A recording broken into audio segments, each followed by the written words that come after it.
Hello, everyone. I'm Dr. Helen Marley, and today I would like to speak to you about the importance of a beautiful sound and a flexible wrist. So, Frédéric Chopin was the first pianist and pedagogue who taught his students to play with a flexible wrist. He said, always sing with your wrist. He would say, play with a singing wrist. He would say, make sure that you make a beautiful sound always. So, in this beautiful waltz by Chopin, the main melody is this.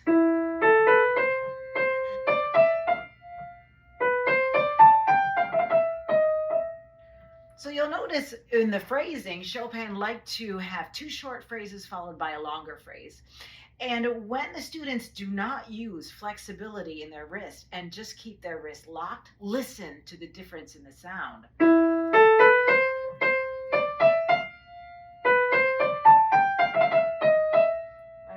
All of a sudden, every note sounds the same. There is no beauty in the line. There's no shaping of the line. And you notice that the fingers start to get very tight and the little fifth finger turns out to look like a curly French fry.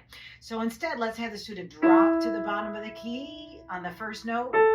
And through this first phrase, they're going to roll forward and out of the key. Then they will drop on this next quarter note, just like this, and then roll forward and out of the key.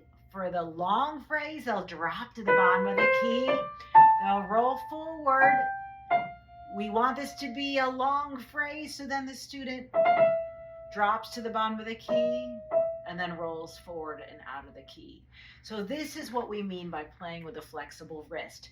So when our students are young, or if you have a transfer student, you can have them use usually their second or third fingers to start with, and have them drop to the bottom of a key.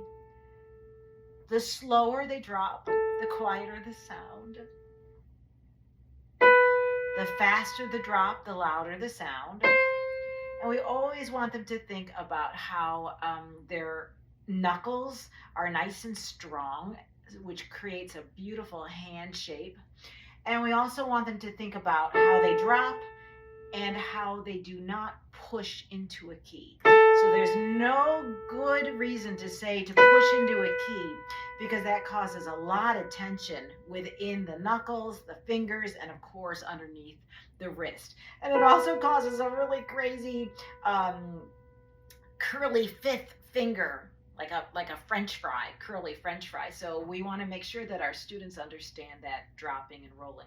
So once the students can play this lovely dropping and rolling physical gesture, we could also have them play a Russian roll. And this is what I tell my students. Can you imagine that you are going over a full moon and around the full moon? So this can be counterclockwise as well as clockwise. So a nice elliptical motion here, and always keeping that beautiful hand shape with the knuckles nice and strong at the top of the hand.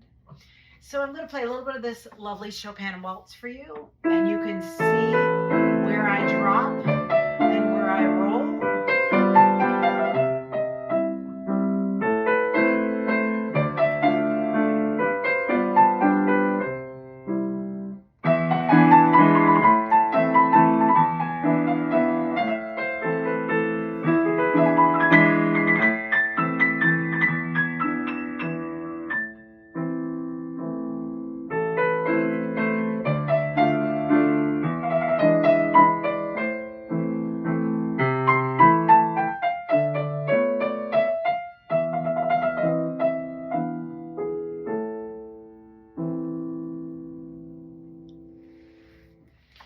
So listen for the beautiful sounds that are created when we use that basic physical gesture of dropping to the bottom of the keys and rolling out from the keys.